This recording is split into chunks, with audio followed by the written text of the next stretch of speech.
Exchange ve Partner Standard bölümüne hepiniz hoş geldiniz. Öncelikle kendimi tanıtarak başlayayım. Benim adım Ece. MCP IGV projelerden sorumlu direktör olarak Isaac Türkiye'de görev alıyorum. Önce standardın definition ile başlayalım. Yani tanım olarak ne anlama geldiğine başlayalım. Standart aslında bizim bir tür ölçütümüz, normumuz, modelimiz, değerlendirmelerimizi, karşılaştırmalı değerlendirmeleri yapabilmemiz için kullandığımız bir şey olarak düşünebilirsiniz. Isaac'te iki tür standart var. Birincisi gençliğe sağladığımız Exchange standart, ikincisi partnerlerimize sağladığımız, enabler'larımıza sağladığımız partner standart olarak geçiyor ya da işte company'lere sağladığımız. Önce Exchange standartla başlıyor olacağız. Exchange standartlar 16 tane ve bunlar tamamen customer flow'a göre ayarlanmış olup preparation, experience ve post experience olarak customer flow'un 3 aşamasını içeriyor. Customer flow bildiğiniz gibi pre-attraction'la başlayıp attraction ve consideration'a devam eden preparation, experience ve post experience'la da biten bir süreç olarak görülüyor. Attraction ve consideration'da bizim sağlamamız gereken herhangi bir standart yok ve bizim standartlarımız tamamen preparation aşamasından başlıyor. Yani bir EP approve olduğu andan itibaren. Approve olduğu andan itibaren sağlanan standartlar host ve home entity olarak ikiye ayrılıyor. Biraz sonra bunu daha detaylı olarak da göstereceğim. Burada da sağlamamız, göstermemiz gereken şey hangilerini OGX, hangilerini ICX sağlıyor. Bunu düşünebilirsiniz. Birincisi personal goal setting. Bu insanın kendine bir hedef belirliyor olması gerekiyor. Approve olduktan hemen sonra neden bu opportunity'ye, neden bu fırsata gidecek diye. İkincisi outgoing preparation. Burada daha genel bir biçimde yurt dışına çıktığında onu bekleyecek ve genel olarak bu deneyimden alması gereken şeyler nelerdir? Yurt dışına çıktığında ona nelerle karşılaşacak bunu gördüğümüz bir yer. Diğeri insurance, yani bu insanın bir sigortasının oluyor olması gerekiyor. Sağlık sigortasının ya da işte yaşam sigortasının diyelim olması gerekiyor. Ve gittiği ülkede aslında sıkıntı yaşadığında hemen kendi sorunlarını çözebilmesi için yapılıyor olması gerekiyor. Sonrasında expectation setting'de devam ediyoruz. Yani ICX tarafının bu proje başladığında ya da bu projeyle alakalı ya da işte ne bileyim o ülkeyle alakalı olarak ne gibi şeyler bekliyor olması gerekiyor. Gelmeden önce bunları oturtmuş olması gerekiyor EP ile beraber. Visa and Work Permit, bu da bizim aslında kişiye ülkeye sağlıklı ve legal yollardan girebilmesini sağlamak amacıyla vize ve çalışma izinleri konusunda yardımcı olmamız ve ona gerekli belgeleri yollamamız demek oluyor.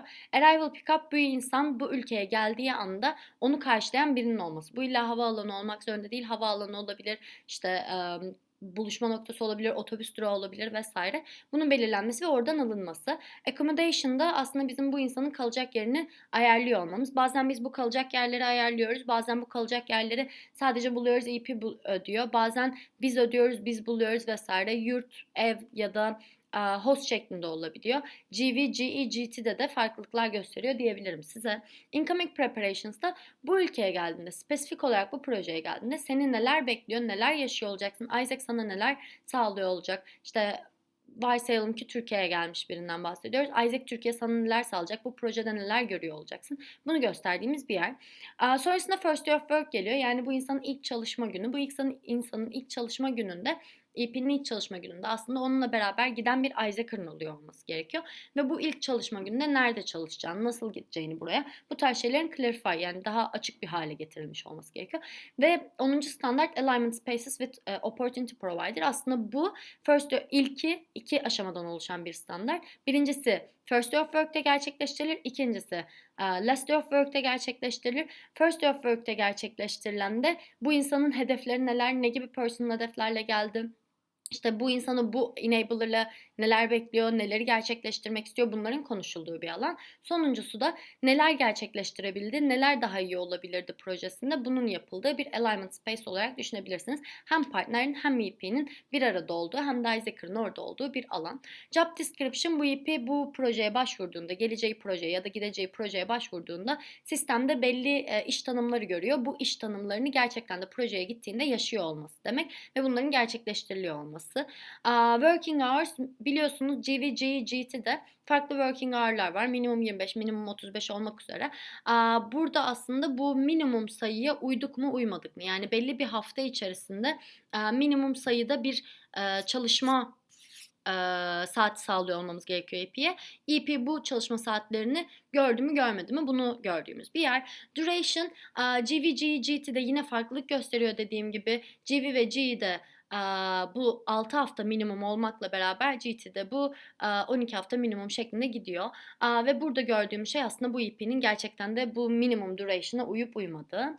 Opportunity benefit, bir opportunity açtığımızda, bir fırsatı açtığımızda bu fırsatta yemek var mı? İşte accommodation sağlanıyor mu ve ödeniyor mu? Ya da işte bilgisayar sağlanıyor mu ve ödeniyor mu gibi şeylerin olması bu opportunity benefit'tir. Ve bu opportunity benefitlerin sağlanıp sağlanmadığına dair, gerçekten söz verilen şeylerin, imkanların yaratılıp yaratılmadığına, sağlanıp sağlanmadığına dair bir standart.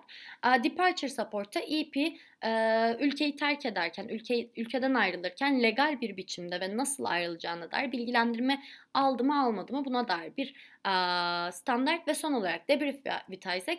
Bu da EP döndükten sonra kendi işte eşlendiği şubeden bir debrief alıyor olması gerekiyor. Ne tarz bir debrief? İşte experience'ın nasıldı? Bize vermek istediğin bir feedback var mı? İşte ya da gelecekte istediği başka bir şey var mı? İşte bu feedbacklerin alındığı ve standartlara dair feedbacklerin alındığı bir alan olarak düşünebilirsiniz.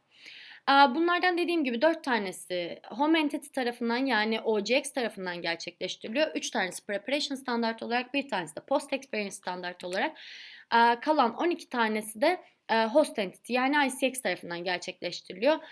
5 tanesi Preparation standart ve 7 tanesi de Experience standart olarak diyebilirim size.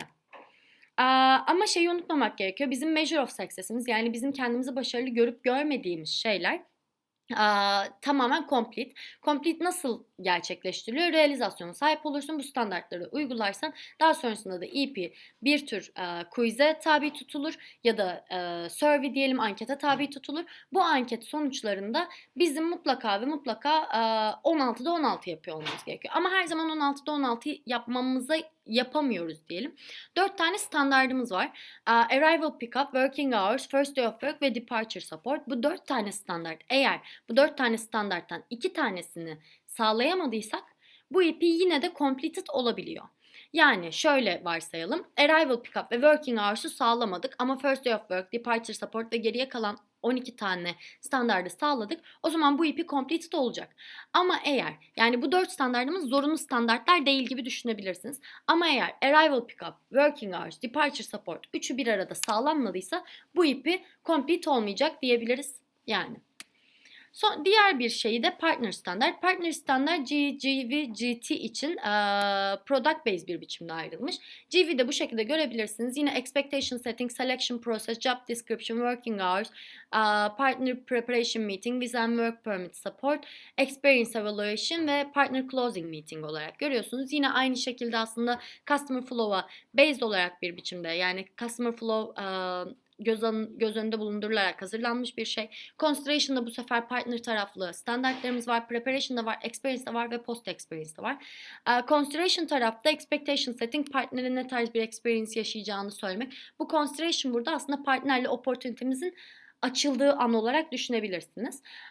Ya da partnerle artık open olarak görüştüğümüz an düşünebilirsiniz. Bu expectation setting aslında bizim partnerin ne tarz bir experience yaşayacağını söylediğimiz an. Selection process aslında ne tarz EP'leri seçiyorsak işte bu selection process'te partnerin hem bilgilendirilmesi hem de belli oranda dahil olabilmesi diyebiliriz. Job description, partnerin bize belli bir job description'ı vermesi ve bu job description'ı takip ediyor olmamız ileriki zamanlarda. Working hours'ta partnerin bize minimum sağlamamız gereken working hour'ları veriyor olması. Preparations'ta partner preparation meeting var. Partner Preparation Meeting var. Burada aslında EP'leri eşledikten sonra bizim ne tarz insanlar getireceğimiz ve ne tarz sorunlarla karşılaşabileceğimiz ya da ne tarz bir experience'ın bizi beklediğini, deneyimin bizi beklediğini partnere söylediğimiz alan. Visa and Work Permit Support, burada da aslında partnerin legal bir biçimde o EP'leri çalıştırabilmesi için yaptığımız alan. Experience standartlara geldiğimizde Experience Evaluation, burada düzenli meetinglerle aslında deneyimin EP'ler içinde, partner içinde nasıl gittiğinin değerlendirildiği toplantılar gerçekleştirmek ve post experience'da da partner closing meeting, işte deneyim nasıldı, Ayza'ya vermek istediğiniz bir şey var mı, feedback var mı, işte neler iyiydi, neler kötüydü, bunun değerlendirilmesinin yapıldığı ve experience'ın, deneyimin kapatıldığı bir alan olarak düşünebilirsiniz bunu. Aslında GE'de tamamen aynı, her şey aynı ilerliyor. Sadece, işte, prosedürlerde belli farklılıklar olabiliyor. Yani, atıyorum, GV'de Visa and Work Permit support çok büyük bir deal olmazken GE'de olabiliyor. İşte, GE'de bir tık daha burada farklı işlemler ya da, işte, farklı, beklenti yöntemleri yapmanız gerekebiliyor. Selection process'te GE'de GV'den daha fazla dâhil olabiliyor gibi. Ama GT'de bir şey değişiyor. O da expectation setting'in consideration'dan attraction phase'ine geçiyor olması. Çünkü aslında GT'de biz open'larımızı daha da yapmadan da önce expectation setting'lerimizi yapıyor olmamız ve bu partneri tam olarak neyin beklediğini gösteriyor olmamız gerekiyor. Türkiye bazında düşündüğümüzde aslında biz yine G'de ve GV'de de aynı şeyleri neredeyse GT ile beraber yapıyoruz. Ama global olarak düşündüğümüzde bu standart attraction phase'ine geçiyor olarak düşünebilirsiniz. Şimdi partner standartlarla alakalı bir iki not vermek istiyorum size. Bir iki şey söylemek istiyorum. Çünkü exchange standartları her zaman duyuyoruz. Ama partner standartları duymuyoruz. Neden duymuyoruz? Birincisi partner standart ICX responsibility. Yani tamamen ICX'in ilgilendiği bir şey. Ama bence yine de OGX'lerin, bence değil bu böyle, OGX'lerin bunu track ediyor olması gerekiyor. Yani kontrol ediyor olması gerekiyor. Gerçekten sağlandı mı, sağlanmadı mı? Partner standartlar product'lara özel bir biçimde hazırlanıyor ve her birinin altında yazan şeyler product'lara göre farklılaşabiliyor. Detaylar farklılaşabiliyor. Burada da işte GVG'yi GT olarak ayrıldığını göz önünde bulundurduğumuzda ya da Attraction'da GT'de expectation setting standartını gördüğümüzde aslında anlayabileceğimiz bir şey. Tamamen customer flow'a yönelik bir biçimde oluşturulmuş bir şey. Ve aslında exchange standart da öyle ama exchange standarda nazaran ilk attraction aşamasından, consideration aşamasından da standartlarımıza başlıyoruz aslında. Burada attraction standart hakkında konuşmuştum. Burada aslında GT'de bir attraction'da bir standardımız var. Bu da expectation setting ve tamamen exchange standartlara uyumlu bir biçimde gidiyor. Özellikle şunu göz önünde bulundurmanızı istiyorum. Yine consideration aşamasında EP'ye sağlamamız gereken bir standart olmadığı için partneri çok dahil edemiyoruz. Daha doğrusu EP'yi çok dahil edemiyoruz. Ama preparation aşamasından, preparations aşaması ve experience aşamasında bizim yine de EP standartlarıyla align bir biçimde gidiyor olmamız gerekiyor. İkisi aynı oluyor olması gerekiyor. Yani EP'ye saldığımız job description'la partner'da sunduğumuz job description aynı olmalı. Ya da Visa and Work Permit'i EP'ye sağlarken partner'e sağladığımız Visa and Work Permit aynı şekilde ilerliyor olması gerekiyor. Ya da Experience Evaluation yaparken aslında Alignment Space with Opportunity Provider bu bir yanda. Bunu da içine katıyor olmamız gerekiyor vesaire. Yani bunların ikisi intersected, yani birbirine bağlı bir biçimde giden şeyler olarak düşünebilirsiniz. Benim standartlar hakkında anlatacağım şeyler bunlardı. Umarım açıklayıcı olmuştur sizin için de. Beni dinlediğiniz için teşekkür ediyorum. İyi günler.